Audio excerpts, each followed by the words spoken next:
దేవునికి సమస్త మహిమ ఘనత ప్రభావములు కలుగును గాక. హల్లెలూయా. సంతోషంగా ఉంటే మరొకసారి హల్లెలూయా. చిన్న ప్రార్థన చేసుకుని మనం ముందుకెళ్దాం. దేవుని నామానికి స్తోత్రం కలుగును గాక. హల్లెలూయా. అందరు కళ్ళు మూసుకున్నాం.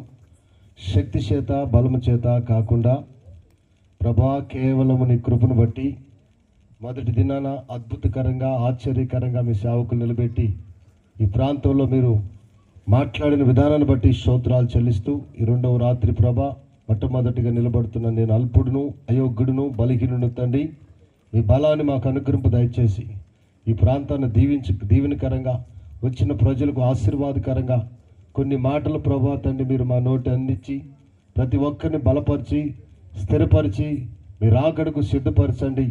ఈ భారభరితంగా ప్రభా యొక్క పరిచయం జరిగిస్తున్న మీ బిడ్డలను వారి కుటుంబాలను వారికి కావాల్సిన సమస్తాన్ని కూడా మీరు అనుకూలపరిచి మీ కృపతో వర్ధిల్లు చేయమని సర్వశక్తి కలిగిన యేసయ్య నామంలో ప్రార్థన చేసి పొందుకుంటున్నాం తండ్రి. శబ్దం హల్లెలూయా, హల్లెలూయా, హల్లెలూయా. Praise lord. దేవాతి దేవుడికి మహిమ కలుగును గాక. హల్లెలూయా. దేవునికి మహిమ కలుగును గాక. కూడి చేరొచ్చిన దేవుని ప్రజలైన మీ అందరికీ, గ్రామస్తులకు గ్రామ నాయకులకు మన ప్రభు రక్షకుడైన యేసుక్రీస్తు నామములో అందరికీ వందనాలు శుభాలు తెలియజేస్తున్నాను. ఈ సమయాన్ని అందించిన యొక్క వీరబాబు బ్రదర్కి వారి కుటుంబానికి ప్రత్యేకించి వందనాలు తెలియజేస్తున్నాం. హల్లెలూయా. ఈ టీంకి కూడా ప్రత్యేకించి వందనాలండి. హల్లెలూయా. మిమ్మల్ని ఈ పరిచయను ప్రభు ఇంకా రెట్టింపు ఆశీర్వాదాలతో నింపును గాక. హల్లెలూయా. Praise Lord. దేవునికి స్తోత్రం కలుగును గాక. అలాగే ఆ దినాల్లో మొట్టమొదటి దినాల్లో ఆకాశమందున్న తండ్రి ఈ భూమి మీదకి చూస్తూ వచ్చాడు. హల్లెలూయా. చూస్తున్నప్పుడంట అందరూ పాపంతో ఏమైపోయినారంట, ఎవ్వరు కూడా దేవుని యొక్క మహిమను అనుభవించలేని పరిస్థితిలో ఉంటున్నారు. ఆ దినాల దేవుడు చాలా బాధపడతా ఉన్నాడు. దేవుని స్తోత్రం కలుగును గాక. ఎందుకు ఈ మానవుల్ని నేను సృష్టించాను, ఎందుకు ఈ లోకాన్ని నేను సృష్టించాను, సమస్త జీవరాశిని సృష్టించానని చెప్పి దేవుడు ఆకాశం నుండి కింద చూస్తూ ఎంతో బాధపడుతున్నాడు. హల్లెలూయా. దేవుని స్తోత్రం కలుగును గాక. బాధపడుతూ ఆయన చూస్తూ అంటున్నాడు, ఇక ఈ భూమి మీద ఎవరిని కూడా ఉండకుండా చేయాలి, అసలు వీళ్ళ ద్వారా నాకు ఎలాంటి ఉపయోగం కనబట్లేదు అని అనుకుంటున్నాడు. దేవుని నామానికి స్తోత్రం. హల్లెలూయా. అయితే ఆ దినాల్లో దేవుని కంటికి ఒక వ్యక్తి కనబడ్డాడు. దేవుని స్తోత్రం కలుగును గాక. ఈ రాత్రి ఈ మన దేవుడు మనందరం కూడా ఆయన దృష్టికి కృప పొందిన వారముగా మార్చబడదుము గాక. హల్లెలూయా. చేతులెత్తి చెప్పాలి. దేవుని నామానికి స్తోత్రం కలుగును గాక. హల్లెలూయా. దేవుని నామానికి స్తోత్రం కలుగును గాక. దేవుడు చూస్తున్నప్పుడు దేవుని కంటికి ఒకే ఒక వ్యక్తి కనబడుతున్నాడు. ఆ వ్యక్తి పేరే నోవాహు. దేవునికి స్తోత్రం చెబుదాం. హల్లెలూయా. నోవాహు దేవుని యొక్క కృప పొందినవాడాయను. హల్లెలూయా. దేవుని నామానికి స్తోత్రం కలుగును గాక. నోవాహును చూసిన దేవుడు ఆనందిస్తా ఉన్నాడు. ఈ రాత్రి ఈ యొక్క సన్నిధిలో కూర్చున్న మిమ్మల్ని అందరిని చూసిన దేవుడు ఆనందించును గాక. చెప్దాం, గట్టిగా చెప్దాం. హల్లెలూయా. Praise Lord. దేవునికి స్తోత్రం కలుగును గాక. పరిశుద్ధ గ్రంథంలో ఒక మాట మనం చూసినట్లయితే చూడండి. ఆది కాండము దేవుని నామానికి స్తోత్రం కలుగును గాక. 6వ అధ్యాయం 8వ మాట చదవండి. అయితే నోవాహు యెహోవా దృష్టికి కృప పొందినవాడాయను. హల్లెలూయా. దేవాతి దేవుడికి మహిమ కలుగును గాక. హల్లెలూయా. భూమి మీద ఆయన అనేక మందిని సృష్టించినప్పటికీ వారెవ్వరు కూడా దేవునికి ఇష్టంగా కనబడలేదు, దేవుడికి నచ్చినట్లుగా జీవించలేదు. కానీ ఒక్క నోవాహు మాత్రము దేవుని యొక్క దృష్టికి కృప పొందిన వాడాయను. హల్లెలూయా. ఎందుకయ్యా నోవాహు కృప పొందిన వాడాయాడు? ఎందుకయ్యా దేవుడు దృష్టికి నోవాహు అలాగా కనబడ్డాడు? అనేక మంది కూడా ఆయనకి విరోధంగా కనబడుతున్నారు. దేవుని స్తోత్రం కలుగును గాక. Praise lord. అయితే భూమిని దేవుడు ఈ భూమి అంతా కూడా సమస్తాన్ని సర్వనాశనం చేయాలనుకుంటున్నాడు. హల్లెలూయా. దేవుని నామానికి స్తోత్రం కలుగును గాక. ఎందుకంటే ఉపయోగం లేదు. దేవుని దృష్టికి అంతా కూడా పాపముతో నింపబడిపోయింది, పరిశుద్ధత లేదు. హల్లెలూయా. ఎక్కడ చూసినా పాపం, స్వార్థము పెరిగి అనేక మంది ఎవరు పట్టినా ఎక్కడ చూసినా దేవునికి విరోధమైన కార్యాలు జరిగిస్తూ ఉంటే దేవుడు తట్టుకోలేకపోయాడు. హల్లెలూయా. ఎందుకు నేను సృష్టించాను? హల్లెలూయా. ప్రేమ లేదు. ఎక్కడ చూసినా ద్వేషం, కక్షలు, పగ, ప్రతీకారాలు. అలాంటి పరిస్థితి చూసిన దేవుడు ఎంతో బాధపడుతున్నాడు, సంతాపడుతున్నాడు. హల్లెలూయా. అయితే ఒక వ్యక్తి కనబడ్డాడు. దేవుని స్తోత్రం కలుగును గాక. హల్లెలూయా, హల్లెలూయా, హల్లెలూయా. ఆ వ్యక్తి అంటాడు, నోవాహు, నీ ఒక్కడివే నా దృష్టికి కృప పొందిన వాడువయ్యావు, అందుకే నిన్ను బట్టి నేను మాత్రం పాడు చేయను అన్నాడు. దేవుని స్తోత్రం కలుగును గాక. నోవాహుకి చెప్తున్నాడు, అయ్యా నీవు రక్షణ కొరకు ఒక ఓడనే సిద్ధపరచాలి. దేవుని స్తోత్రం కలుగును గాక. ఈ రక్షణ సువార్త యొక్క ఉద్దేశాలు నాకు తెలిసి కొంతమందినైనా దేవుని సన్నిధికి నడిపించాలి. హల్లెలూయా. త్వరగా వస్తానని చెప్పిన దేవుడు ఏదో ఒక దినం వస్తాడు. దేవుని నామానికి స్తోత్రం కలుగును గాక. అయితే సిద్ధపరచాలి అన్న ఆలోచనతో ఈ టీము ఈ కార్యాన్ని తలపెట్టారు. హల్లెలూయా. ఆ దినాల్లో దేవుడు నోవాహుతో ఒక మాట చెప్తున్నాడు, నువ్వు ఒక రక్షణ ఓడని కట్టాలి. ఏం కట్టమంటున్నాడు? రక్షణ ఓడ. ఎందుకయ్యా రక్షణ ఓడ అంటే అనేక మంది రక్షించబడాలి. హల్లెలూయా. నశించిన దానిని వెతికి రక్షించడానికి ఈ లోకానికి నువ్వు ఆ యొక్క ఒక మాదిరిగా కనబడాలి. దేవుని నామానికి స్తోత్రం కలుగును గాక. హల్లెలూయా అని చెప్పినప్పుడు ఆ నోవాహు ఏం చేశాడంట? దేవుడు చెప్పిన మాటకి విధేయత కలిగి నడిచాడు. దేవుని నామానికి స్తోత్రం కలుగును గాక. ఏం చేశాడంట? దేవుడు చెప్పిన మాట విన్నాడు. అయితే అంతకు ముందు ఎప్పుడు కూడా భూమి మీద ఒక వర్షం కానీ ఎలాంటి కూడా నీళ్లు కానీ రావటం జరగలేదు. హల్లెలూయా. అలాంటి దినాల్లో దేవుడు తనకు చెప్పిన యావత్తు నోవాహు చేయడానికి సిద్ధపడ్డాడు. దేవుని స్తోత్రం కలుగును గాక. హల్లెలూయా. కీర్తన గ్రంథంలో ఎందుకు కృప పొందాడు అంటే ఒక మాట రాస్తాడు. దేవుని నామానికి స్తోత్రం కలుగును గాక. 84వ కీర్తనలో భక్తుడు ఏమంటున్నాడంటే అక్కడ ఒక మాట చూడండి. 84వ కీర్తన 11వ మాట చూసి చదివినట్లయితే మనకు సూర్యుడును అన్నాడు, యెహోవా కృప ఘనతయు అనుగ్రహించును, యథార్థముగా ప్రవర్తించు వారికి ఆయన ఏ మేలు చేయక మానడు. ఆయన కృప ఎవరికి తోడుగా ఉంటుందంటే ఎవరు యథార్థవంతుడుగా, ఎవరు నీతిమంతులుగా ఎవరైతే జీవిస్తారో ఈ భూమి మీద వారి మీద ఆయన కృప చూపించే దేవుడు. చేతులు తల్లులు చెప్తారా? ఎందుకు నోవాహుని దేవుడు కృప చూపించాడంటే, కృప పొందిన వాడాడంటే దేవుడి మాట చెప్పినట్లుగా వింటున్నాడు ఆయన. హల్లెలూయా. దేవుని స్తోత్రం కలుగును గాక. వినటమే కాదండి, తన ఆస్తిని అమ్మేశాడు. తనకున్న వాటిని ఖర్చు పెట్టి వ్యయపరిచి ఇంచుమించు 100 సంవత్సరాలు ఏం చేశాడంట? ఓడని నిర్మించటం మొదలుపెట్టాడు. హల్లెలూయా. ఎలాగ నిర్మించాడు? తన ఇష్ట ప్రకారంగా కాదు. హల్లెలూయా. దేవుని చిత్తానికి అప్పగించుకొని దేవుడు చెప్పినట్లుగా ఏం చేశాడంట? ఓడ కట్టడం మొదలుపెట్టాడు. హల్లెలూయా. అందుకనే దేవుడి దగ్గర నోవాహు కృప పొందాడు. హల్లెలూయా. అందుకనే అక్కడ ఆది కాండంలో దేవుని యొక్క వాక్యం రాయబడుతుంది. ఆ 6వ అధ్యాయంలో చూస్తే ఒక మాట ఉంటుంది, చదవండి. దేవాతి దేవుడికి మహిమ కలుగును గాక 9వ మాట ఏమని రాయబడుతుంది అక్కడ? ఇదే నోవాహు నీతిమంతుడు. హల్లెలూయా.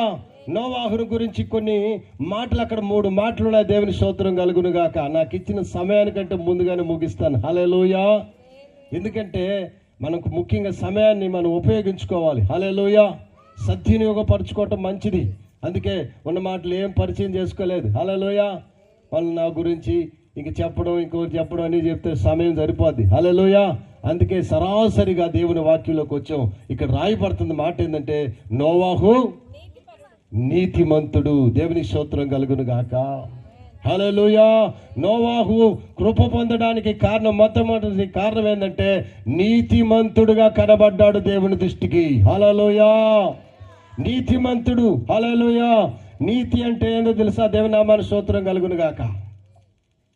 హల్లెలూయా. ఆయన దేవుడు చెప్పిన ప్రతి మాట ఏం చేస్తున్నాడు? వింటున్నాడు. హల్లెలూయా. అది ఎందుకు? అలాగెందుకు, అసలు వర్షం లేదు కదా ప్రభువా, దేవుని స్తోత్రం కలుగును గాక, దేవాది దేవుడికి మహిమ కలుగును గాక, అసలు ఎందుకు నువ్వు ఇది చేయమంటున్నావు అని ఎదురు మాట ఏమాత్రం కూడా మాట్లాడకుండా ఏం చేస్తున్నాడు, దేవుడు చెప్పినట్లుగా చేస్తున్నాడు. హల్లెలూయా. చేతులతో ఒకసారి అల్లు చెప్పండి. హల్లెలూయా, హల్లెలూయా. దేవునికి స్తోత్రం. పేతురు పత్రికలో ఒక మాట రాస్తాడు పేతురు గారు. 2వ పేతురు గ్రంథము 2వ అధ్యాయము 5వ మాటలో చూస్తే అక్కడ ఒక మాట రాయబడుతుంది. విడిచిపెట్టక భక్తిహీనుల సమూహం మీదకి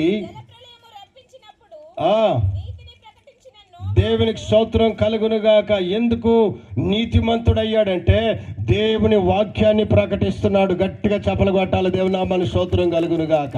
నోవాహు ఏం చేస్తాడంట, నీతి వాక్యాన్ని ప్రకటన చేస్తున్నాడు. అయితే ఎవరు వినట్లేదు. హల్లెలూయా. ఎవరు నమ్మట్లేదు. దేవునికి స్తోత్రం కలుగునుగాక. వీడికి పిచ్చి పట్టిందిరా అనుకుంటున్నారు. హల్లెలూయా. పిచ్చి ముదిరిపోయింది.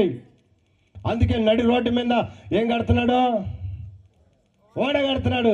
ఇక్కడ ఎందుకురా ఓడ కడుతున్నావు, అసలు నీకు బుద్ధి పని చేస్తుందా, పిచ్చి పట్టింది అనుకుంటున్నారు. హల్లెలూయా. అయితే ఇక్కడ రాయబడుతుంది, ఆయన చేయబట్టి ఆ నీతిని బట్టి అంట 7 మంది రక్షించబడ్డారంట. గట్టిగా చప్పలు కొట్టాలా. ఏం రాయబడుతుంది అక్కడ? ఎంతమంది రక్షించాడు? 100 మంది రక్షించబడలేదు, కానీ 7 మంది రక్షించబడ్డారు. ఆయనతో కలిపి 8 మంది. దేవునికి స్తోత్రం కలుగును గాక. హల్లెలూయా. రాయబడుతుంది దేవుని వాక్యము నోవాహును గురించి, అతడు నీతిమంతుడు. ఆయన యొక్క ఆ నీతిని బట్టి 7 మంది రక్షించబడ్డారు. చేతులెత్తి చెప్పండి. ఎంతమంది రక్షించబడ్డారండి? హల్లెలూయా. 7 మంది. హల్లెలూయా. ఏమయ్యారిలో రక్షించబడ్డారు. దేవుని స్తోత్రం కలుగు. ఎందుకు రక్షించారు? మన నీతిని బట్టి ఎవరు రక్షించబడరు. హల్లెలూయా, హల్లెలూయా. మన మాటలు చెప్తే ఎవరు రక్షించబడరు. ఆ దేవుడు నీతిమంతుడు. ఆ నీతిని మనం కలిగి జీవిస్తే మనల్ని బట్టి అనేక మంది ఆయన మార్గంలోకి వస్తారు. గట్టిగా చప్పలు కొట్టాలి. చూడండి, నోవాహు ఆయన నీతి మంతునిగా నడిచాడు కాబట్టి ఎంతమంది రక్షించబడ్డారని రాయబడుతుంది బైబిల్లో. ఎంతమంది చెప్పండి నోరు తెరిచి. 7 మందిని ఉందా లేదా? ఒకసారి చదువుతారా మాట.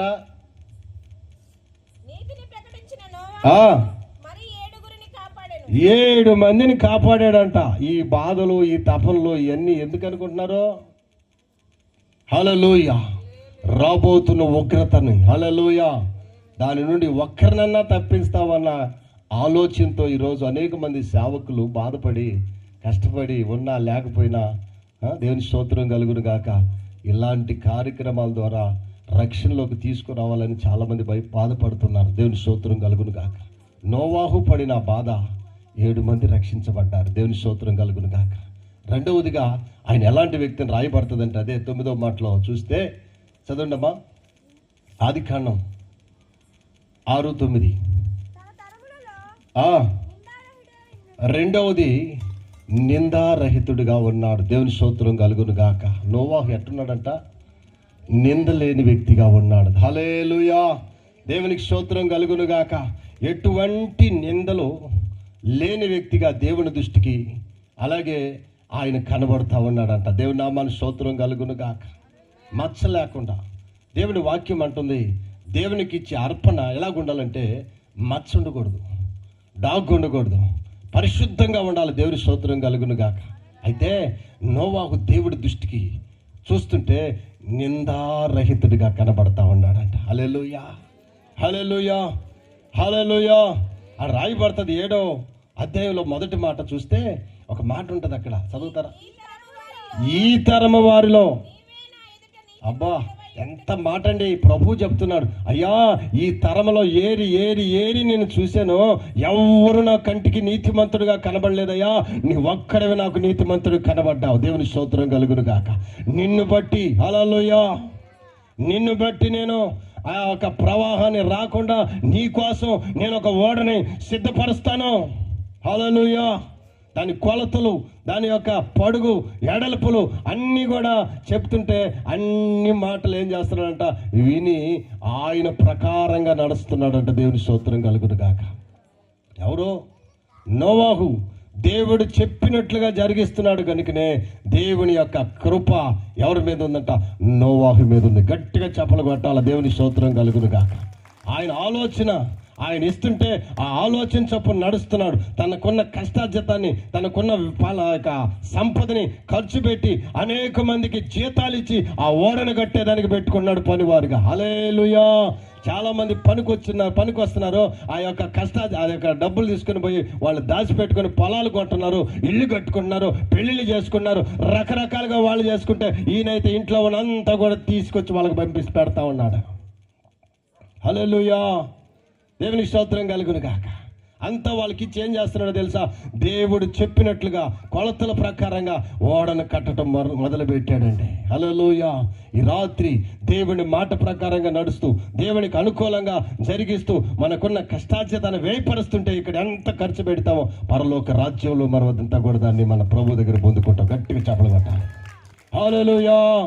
దేవునికి స్తోత్రం చెప్పండి. హల్లెలూయా. దేవునికి స్తోత్రం కలుగును గాక. మరొక మాట, హల్లెలూయా. మరొక మాట కూడా చదవండి. అదే 9వ మాటలో, దేవునితో కూడా నడిచెను. హల్లెలూయా. నోవాహు చూడండి, దేవుడితో కూడా నడిచాడంట. దేవుడి నామానికి స్తోత్రం కలుగును గాక. దేవుడితో నడవటం అంటే ఆయన ఆలోచనలు, ఆయన చిత్తాన్ని జరిగించే వాళ్ళుగా ఉన్నాడంట. దేవుని స్తోత్రం కలుగును గాక. సొంత ఆలోచన పక్కన పెట్టేస్తున్నాడు. సొంత నిర్ణయాలు పక్కన పెట్టి ప్రభువుకి ఇష్ట ప్రకారంగా, ప్రభు చిత్తం ఏదో ఎరిగి, ప్రభు చెప్పినట్లుగా హల్లెలూయా ఆయన చేస్తూ ఆయనతో నడుస్తున్నాడు. దేవుని స్తోత్రం కలుగును గాక. హల్లెలూయా. అయితే ఒక మాట చెప్తున్నానండి, దేవుడు లోకాన్ని ఎంతో ప్రేమిస్తున్నాడు. హల్లెలూయా. చెప్పండి. దేవుడు లోకాన్ని ఎంతో ప్రేమిస్తున్నాడు అని రాయబడుతుంది. యోహాను సువార్తలో చూస్తే ఎంత ప్రేమిస్తున్నాడో తెలుసా? ఎంతో ప్రేమిస్తున్నాడు. హల్లెలూయా. దేవుడు ఏం చేస్తున్నాడు? లోకాన్ని ప్రేమిస్తున్నాడు. లోకం అంటే ఏంది? ఒక ఆయన చెప్పాడు, దేశం అంటే మట్టి కాదోయ్, దేశం అంటే మనుషులు. దేవుడు నిన్ను ప్రేమిస్తున్నాడు. హల్లెలూయా. హల్లెలూయా. దేవునికి స్తోత్రం కలుగును గాక. ఆయన ప్రేమించటం అంటే ఎలాంటిదో తెలుసా? ఆయన ప్రేమించటం అంటే దేవుని నామానికి స్తోత్రం కలుగు, తన సొంత కుమారుని లోకానికి పంపించిన ప్రేమ. గట్టిగా చప్పలు కొట్టాలి. హల్లెలూయా. ఆ ప్రేమ ఎలాంటిదో తెలుసా? నీ కోసం, నా కోసం ఆ కుమారుడే ప్రాణాన్ని పెట్టేటట్టుగా ప్రేమిస్తున్నాడు. గట్టిగా చప్పలు కొట్టండి. హల్లెలూయా. ఆ దినాన నోవాహుతో చెప్పి అందరూ రక్షణ కొరకు 100 సంవత్సరాలు ఇంచుమించు ఓడను తయారు చేపించి ఓడలేక రమ్మంటే ఎవరు రాలే. ఈరోజు కూడా దేవుడు ప్రేమిస్తున్నాడండి. ఈరోజు కూడా ఆయన ప్రేమిస్తున్నాడు. ఇదిగో రక్షణ నీ ముందుంది. హల్లెలూయా. నమ్మి బాప్తిసం పొందిన వారు రక్షించబడతారని వాక్యం చెప్తుంది. హల్లెలూయా. రండి నా దగ్గరికి అని పిలుస్తున్నాడు ఆయన. కుల మత భేదాలు లేవు. హల్లెలూయా. గొప్పవారు, భూస్వాములు, విద్యావంతులు లేరు. అందరినీ పిలుస్తున్నాడు ఆయన.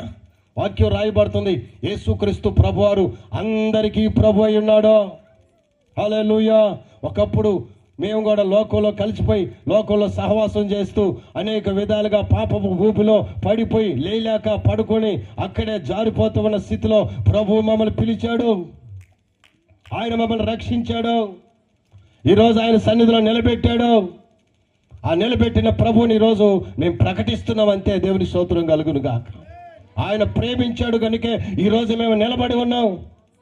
ఆయన బ్రతికించాడు ప్రేమించి. దేవునికి స్తోత్రం కలుగును గాక. హల్లెలూయా. ఇచ్చిన ఆయుష్ ఆయనే, అందుకని ఆయన ప్రకటిస్తున్నాం. దేవుని స్తోత్రం కలుగును గాక. హల్లెలూయా. హల్లెలూయా. నన్ను పిలిచిన దేవుడు నిన్ను పిలుస్తున్నాడు, నన్ను పిలుస్తున్నాడు. లోకానికి వేరవటం అంటే ఏదో అనుకున్న మతాలు మార్చుకోవటం అనుకుంటున్నారు చాలామంది. కాదు. పాపమని ఊబి, శాపమని ఊబి, తాగుడు, వ్యసనం, లోకంలో అన్ని అనేకమైన వాటిలో నుండి బయటికి తీసుకుని వచ్చాడు ఆయన ప్రభు. హల్లెలూయా. ఆయన ప్రేమిస్తున్నాడు, నిన్ను ప్రేమిస్తున్నాడు, నన్ను ప్రేమిస్తున్నాడు ఆయన. హల్లెలూయా.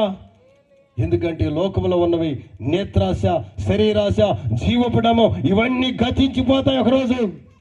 ప్రతి మానవుడు పుట్టిన ప్రతి ఒక్కరూ చనిపోవాలని లేఖనాలు రాయబడుతున్నాయి. ఏ ఒక్కరు కూడా నిలబడలేదు. చనిపోయిన వ్యక్తి ఎక్కడికి వెళ్ళాలనేది చాలామంది చెప్పలేని పరిస్థితి. అయితే పరిశుద్ధ గ్రంథం అంటుంది ప్రతి వ్యక్తి కూడా చనిపోయిన వ్యక్తి ఎక్కడికి వెళ్ళాలంట? ఒకటి ఎక్కడికి? నరకము. రెండోది స్వర్గం అని అందరికీ తెలుసు. హల్లెలూయా. అయితే ఆ స్వర్గానికి మార్గమే నేను ప్రకటిస్తున్న నజరేయుడైన యేసు. గట్టిగా చప్పలు కొట్టండి. హల్లెలూయా. ఆయన అన్నాడు, నేనే మార్గము, నేనే సత్యము, నేనే జీవము, నేను లేకుండా ఏ ఒక్కరు ఆ మార్గంలోకి వెళ్ళలేరు. హల్లెలూయా. అందుకే ఆయన మార్గంలోకి రావటానికి జరిగింది. మేము దేవుని స్తోత్రం కలుగును కాక. హల్లెలూయా. ఏదో ఇంకా కార్యాల కోసం కాదు, అద్భుతాల కోసం కాదు, ఆశ్చర్య కార్యాలు కాదు. ఆ యేసయ్యని కలిగి ఉంటే ఆ మార్గంలో నువ్వు ఆయనలో వెళ్ళిపోతావు. హల్లెలూయా. ఆయనే ఆ స్థలానికి మార్గం, ఆయనే ఆ ఆయనే జీవం, ఆయనే సత్యమైన దేవుడు. అందుకోసం ఈరోజు ఆయన మనం ప్రకటిస్తున్నాం. ఆయన మనల్ని ప్రేమించాడండి. ప్రతి ఒక్కరిని ప్రేమిస్తూనే ఉన్నాడు ఆయన. హల్లెలూయా. ఎవరిని కూడా వదిలిపెట్టే దేవుడు కాదు, ఎవరిని తోసివేసే దేవుడు కాదు, ఎవరిని నిందించే దేవుడు కాదు, ఎవరిని అవమానపరిచేవాడు కాదు. ఆయన అందరినీ ప్రేమిస్తున్నాడు. హల్లెలూయా. ఆయన చెప్పేది అందరికీ తెలుసా? ప్రేమ. హల్లెలూయా. ప్రతి ఒక్కరిని ప్రేమించమంటాడు. హల్లెలూయా. నీ పొరుగువాడిని ప్రేమించమంటున్నాడు, నీ యొక్క భార్యని ప్రేమించమంటున్నాడు, నీ తల్లిదండ్రులను సన్మానించమంటున్నాడు. అలాగే ఆయన అన్ని చెప్పే ప్రతి ఒక్కటి మంచి మార్గమే. హల్లెలూయా. దేవుని నామం ఎతికినా కూడా దాంట్లో అలాంటివి కూడా మనకి కనబడవు. దేవుని నామానికి స్తోత్రం కలుగును గాక. అంత మంచి దేవుడు మనకు దొరికినందుకు మనం ధన్యులు. హల్లెలూయా. దేవాది దేవుడికి మహిమ కలుగును గాక. హల్లెలూయా. ఆ తరంలో నోవాహు దేవుని దృష్టికి కృప పొందిన వాడు అయిపోయాడు. హల్లెలూయా. అందుకనే ఆ దినాన ఆయన రక్షణ ఓడలోకి ఆ యొక్క ఓడలో చేరబడ్డాడు. దేవుని స్తోత్రం కలుగును గాక. ఈ కడవరి దినాల్లో ఈ సువార్త ఇంకా విరివిరిగా జరుగుతుంది. అది అనేక ప్రాంతాల్లో, ఈ యొక్క మారుమూల ప్రాంతాల్లో కూడా ఈ విధంగా జరిగిస్తున్నట్టు అది దేవుడి కృప. హల్లెలూయా. ఈ మాటలు ఎక్కడున్నా, ఏ పరిస్థితిలో ఉన్నా వింటున్న నీవు నేను ఆయన దగ్గరికి వచ్చి రాగలిగితే ఆయన నమ్మదగిన దేవుడు. గట్టిగా చప్పలు కొడతాం. హల్లెలూయా. ఆయన ఏదైనా చేసే దేవుడు అయి ఉన్నాడు మన పక్షాన. హల్లెలూయా. హల్లెలూయా. దేవుని స్తోత్రం. నీ కోసం ఆయన ప్రాణాన్ని త్యాగం చేసిన దేవుడు. ఇంకేం చేయాలండి మన కోసం ఆయన? హల్లెలూయా. దేవుని స్తోత్రం కలుగును గాక. ఈ లోకానికి వచ్చింది ఎందుకు వచ్చాడంటే సర్వ పాపాలని ఆయన మీద వేసుకొని మనల్ని పరిశుద్ధులుగా మార్చడానికి వచ్చాడు దేవుడు. ఆయన పేరే నజరేయుడైన యేసు. ఆయన ప్రకటిస్తున్న మనం ధన్యులము అండి. దేవుని స్తోత్రం కలుగును గాక. హల్లెలూయా. మనం భాగ్యవంతులు. దేవుని స్తోత్రం కలుగును గాక. ఈ రాత్రి, రెండవ రాత్రి ఈ సభలో ఉంటున్నాం మనందరం కూడా ఆయన దగ్గర ఉన్నామంటే మనం కృప పొందిన వాళ్ళం. హల్లెలూయా. మన యొక్క బలము మన యొక్క వల్ల కాదు, కానీ ఆయన ఇచ్చిన కృప మనందరం అందుకుని రోమాపత్రికలో కూడా ఒక చక్కటి మాట ఉంటుంది. దేవునికి స్తోత్రం కలుగును గాక. హల్లెలూయా. దేవాది దేవుడికి ఒక్కసారి చేతుల తల్లులు చెప్తామా? హల్లెలూయా. దేవాది దేవుడికి మహిమ కలుగును గాక. పరిశుద్ధాత్మ దేవుడికే మహిమ కలుగును గాక. హల్లెలూయా. చెప్పండి హల్లెలూయా. హల్లెలూయా. దేవాది దేవుడికే మహిమ కలుగును గాక. హల్లెలూయా. రోమాపత్రిక 5వ అధ్యాయము 8వ మాట. అయితే దేవుడు మన ఎడల వెల్లడిపరిచి ఉన్నాడు. ఎట్లనగా మనం ఇంకనూ పాపులమై ఉండగానే, ఆమేన్, గట్టిగా చప్పలు కొట్టండి, మన కోసమే క్రీస్తు లోకానికి వచ్చి చనిపోయాడు. హల్లెలూయా. ఎంత ప్రేమ కలిగిన దేవుడు. ఆమేన్. ఆ దేవుణ్ణి ప్రకటిస్తున్నామంటే మన ధన్యులు. సిగ్గుపడాల్సిన అవసరం లేదు. హల్లెలూయా. ఏ పాపము శాపము ఏది కూడా మన మీద లేకుండా అన్నీ ఆయన మీద వేసుకున్నాడండి. హల్లెలూయా. ఆ దేవుడికి ఘనత, మహిమ, ప్రభావాలు కలుగును గాక. అందరూ మోకరించండి, ప్రార్థన చేసుకుందాం. హల్లెలూయా. అందరూ ప్రార్థన చేసుకున్నాం. దేవుని నామానికి స్తోత్రం కలుగును గాక. ఆ కృప కలిగిన దేవుడు, ఆ కనికరం కలిగిన దేవుడు నిన్ను నన్ను కనికరించి మన మీదకి, నీ మీదకి, నా మీదకి రాబోతున్న ఆ యొక్క ఉగ్రత నుండి, లేదంటే యొక్క శాపం నుండి తప్పించడానికి ఎవరు లేరు, కానీ ఆయన ఒక్కడు మాత్రమే ఉన్నాడు. ఆయన వైపు మనం చూసి ప్రార్థన చేసుకున్నాం. అందరం ప్రార్థన చేసుకున్నాం. హల్లెలూయా. పరిశుద్ధుడా, ప్రేమ గల తండ్రి, దయగలిగిన మా యేసయ్యా, మీకు వందనాలు, స్తోత్రాలు చెల్లిస్తున్నాను. అయినా రాత్రి, రెండవ రాత్రి అయ్యా నాయన, ఈ రీతిగా మా అందరితో నువ్వు మాట్లాడిన విధానాన్ని బట్టి నీకు స్తోత్రాలు చెల్లిస్తున్నాయినా. ప్రభువా తండ్రి, మీరు ఎంతో ప్రేమించారు కనుకనే ఈరోజు నాయన ప్రభ మేము ఈ విధంగా ఉన్నాం ప్రభ. అయా తండ్రి నాయన నీకు వందనాలు స్తోత్రాలు. నోవాహులో ఉన్న ప్రభ మంచి లక్షణాలను మీరు మాకు చూపించారు ప్రభ, నీకు స్తోత్రాలు చెల్లిస్తూ నాయన. అయా యథార్థవంతుడిగా నీతిమంతుడిగా నాయన అయా ప్రభా తండ్రి మిమ్మల్ని అయా వెంబడించాడు తండ్రి, మీతో నడిచాడు ప్రభా. మేమును నాయన నీ వాక్యాన్ని పట్టుకుని నీ వాక్యమును ప్రభా ఆధారం చేసుకుని ముందుకు నడవడానికి కూడా నీ కృపను మాకు అనుకృప దయచేయమని మీ నామానికి మహిమ ఘనత ప్రభావాలు చెల్లించుకుంటూ సర్వశక్తి కలిగిన యేసయ్య నామములో ప్రార్థన చేసి పొందుకుంటున్నాము తండ్రి. చెప్దాం ఆమేన్, హల్లెలూయా. గట్టిగా చప్పలు కొట్టి ప్రభుని కనపడదాం. హల్లెలూయా.